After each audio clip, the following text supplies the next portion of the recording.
North అమెరికాలో పుష్ప యొక్క mania మామూలుగా లేదని చెప్పాలి. ఎట్లా అంటే ఇప్పటికే 40,000 టికెట్లు అమ్మడం ద్వారా $12,50,000 అయితే అక్కడ రాబట్టింది. మూవీ రిలీజ్ అవ్వడానికైతే ఇంకా కొంచెం టైం ఉంది. ఇంత టైం పీరియడ్ ఉన్నా కూడా ముందుగానే ఈ విధంగా టికెట్ల కలెక్షన్స్ రాబట్టడం అనేది సంచలన విషయంగా మారింది. ఇది రికార్డుగా కూడా మారిందనే చెప్పాలి. టాలీవుడ్ హీరోల యొక్క మూవీస్ రిలీజ్ అయినప్పటికీ ఇంతకుముందు ఎన్నో మూవీస్ రిలీజ్ అయ్యాయి, కానీ అప్పుడు ఇటువంటి పరిస్థితి లేదు. ఇప్పుడు మాత్రమే అటువంటి పరిస్థితి నెలకొందంటే మూవీ యొక్క మేనియా ఏ విధంగా ఉందో మనకిట్టే తెలుస్తుంది. అల్లు అర్జున్ యొక్క పుష్ప 2 మూవీ యొక్క వైబ్రేషన్స్ మాత్రం వరల్డ్ వైడ్ వ్యాపించాయని చెప్పక తప్పదు. ఇతర లాంగ్వేజెస్లో కూడా ఈ మూవీని అయితే తర్జుమా చేసే అవకాశం ఉందని మాత్రం గట్టిగానే తెలుస్తుంది. ఇప్పుడు దేవరా మూవీ అదే అయింది కాబట్టి రిలీజ్ అప్పుడే ఆ లాంగ్వేజ్లో కూడా ఒకేసారి మార్చేస్తే బాగుంటుంది, థియేటర్ల సంఖ్య పెంచితే బాగుంటుందని ఒక టాక్ నడుస్తుంది.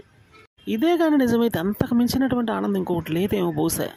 ప్రజెంట్ నార్త్ అమెరికాలో కానీ నార్త్ ఇండియాలో కానీ టోటల్ ఇండియాలో కానీ ఎక్కడ చూసినా కూడా పుష్ప యొక్క నామస్మరణ అయితే బాగానే ఉందని చెప్పాలి. మిగతా మూవీస్ గురించి అయితే పెద్దగా పట్టించుకోవడం లేదు, కానీ చిన్న మూవీస్ గురించి అయితే అస్సలు పట్టించుకోవట్లేదు. అందుకని లాస్ట్ రిలీజ్ అయినటువంటి మూవీస్ కూడా పెద్దగా టాక్ లేదు. అందుకని పుష్ప 2 మీదే జనాల గురి ఉందని చెప్పాల్సి ఉంటుంది మరి.